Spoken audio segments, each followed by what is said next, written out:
கடந்த கால் நூற்றாண்டிற்கும் மேலாக இயற்கை பேரிடரின் போதெல்லாம் விளிம்பு நிலை மக்களுக்காக களத்தில் நின்று பணி செய்பவராக அறியப்படும் மாயா வெங்கடேசன் சில நாட்களுக்கு முன்பு மயிலாடுதுறை மாவட்ட பகுதிகளில் கனமழை பொழிந்தபோது தரங்கம்பாடி வட்டம் செம்பனார்கோவில் ஊராட்சி ஒன்றிய எல்லைக்குட்பட்ட பகுதி மக்களின் குடியிருப்புகளுக்கு நேரடியாக சென்று உதவிகளை செய்தார் என்கிற செய்தி பலரும் அறிந்ததுதான்.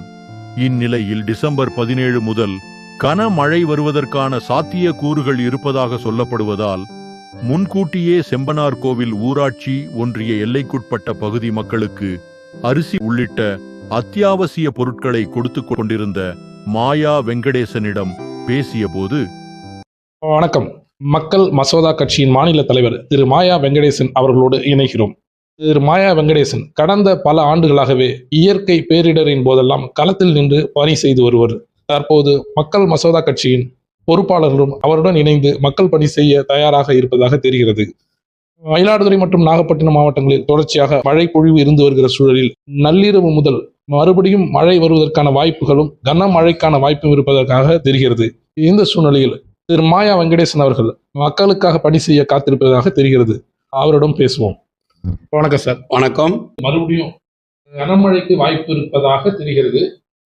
என்னென்ன பணிகள்லாம் செய்ய தயார் நிலையில மக்கள் மசோதா கட்சியும் நீங்களும் தயாரா இருக்கீங்க சார்? அனைவருக்கும் எனது மனமார்ந்த வணக்கம். ஒரு 20 நாளாக கனமழை காரணமாக எங்கெங்கெல்லாம் பாதிச்சதோ அந்த இடத்துக்கெல்லாம் மக்கள் மசோதா கட்சி சார்பாகவும் வீரபாண்டிய கட்டபொம்மன் மக்கள் பார்லமன்றம் அனைத்து பொறுப்பாளர்களும் சேர்ந்து அந்தந்த ஏரியாவுக்கு நைட் இரவு பகல் பார்க்காமல் அந்த எங்களால் முடிந்த உதவிகளை செய்து கொடுத்தோம். இறைவன் கொடுத்ததை நான் கொடுத்துருக்கேன். நான் ஆணவம் நான் சொல்லலை. நைட்டுலேருந்து மழை சொல்லியிருக்காங்க. ஏதாவது ஒரு ஆபத்துன்னா இந்த நம்பரில் எனக்கு தொடர்பு கொள்ளுங்க. கண்டிப்பாக எந்நேரமாக இருந்தாலும் நான் வந்து நிற்பேன். நான் உங்கள் வீட்டு புள்ள கண்டிப்பாக வருவேன்னு சொல்லி அனைவருக்கும் மீண்டும் எச்சரிக்கையாக இருக்கும்படி ஆழ்மையுடன் கேட்டுக்கொள்கிறேன். கனமழைக்கு வாய்ப்பு இருக்கு. கனமழை வந்ததுன்னா மக்களை காப்பதற்காக என்னென்ன முன் ஏற்பாடுகளை மக்கள் மசோதா கட்சி பொறுப்பாளர்கள் மூலமா செய்ய போறீங்க சார்? எமர்ஜென்சியா முதல்ல தண்ணி வந்துச்சுன்னா அவங்க வெளில வரத்துக்காக அவங்கள கொண்டு வந்து ஒரு நல்ல இடத்துல பாதுகாப்பா வைக்கிறதுக்காக நிலையில உங்க பொறுப்பாளர்கள் இருக்கிறாங்கன்னு புரிஞ்சுக்கலாமா சார்? எஸ், கண்டிப்பா இருக்காங்க. அதுக்கு வேணா நீங்க வேணா செக் பண்ணி, கீழே இருக்காங்க, ஆளுங்க இருக்காங்க, ரெடி பண்ணிட்டு இருக்கிறோம். அது இல்லாம சாப்பாடு வகைகள் கொஞ்சம் ரெடி பண்ணிட்டு இருக்கேன். ஏன்னா அந்த நேரத்துல பண்ண முடியாது. ஏற்கனவே நான் வந்து தண்ணி வரும்போது உடனே அதை நான் வெளியிலேருந்து மயிலாடுதுறையிலேருந்து ஆளை கொண்டாந்து வச்சு சமைச்சு என் கையில் கொடுத்துருக்கேன். அதே மாதிரி இப்போ எல்லாம் ரெடி பண்ணிட்டு இருக்கிறோம். சில ஒரு என்னுடைய ஆம்புலன்ஸ் நாங்கள் விட்டுருக்கேன். அந்த ஆம்புலன்ஸ் இருக்கு. அந்த ஆம்புலன்ஸ் நம்ம முன்னாடியே எங்கெல்லாம் இருக்கோ கரெக்டாக தயார் நிலையில டீசல் அத்தனையும் போட்டு ஃபில் பண்ணி வச்சிருக்கேன். அதை அமைச்சிடும். நான் வெளியூர் எங்கேயுமே போகல. நான் இங்கே தான் இருக்குது. ஆய்வு பண்ணிட்டு வாட்ச் பண்ணிட்டே இருக்கேன்.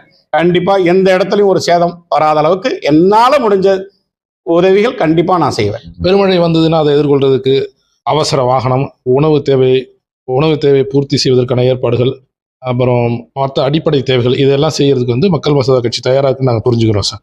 கண்டிப்பா மக்கள் மசோதா கட்சி சார்பாக இப்ப இல்ல, என் மூச்சு இருக்க வரையும் என்னுடைய தாய் தந்தருக்கு நான் உதவி செஞ்சுட்டே இருப்பேன். பாதுகாப்பா குழந்தைகள் பெண்கள் முதல்ல பாதுகாப்பா ஒரு இடத்துல கொண்டு வைக்கிறதுக்காக ரெடி பண்ணி ஆலோசனை சில செஞ்சு சொல்லிட்டு இருக்கேன். கண்டிப்பா அதை செய்வேன்.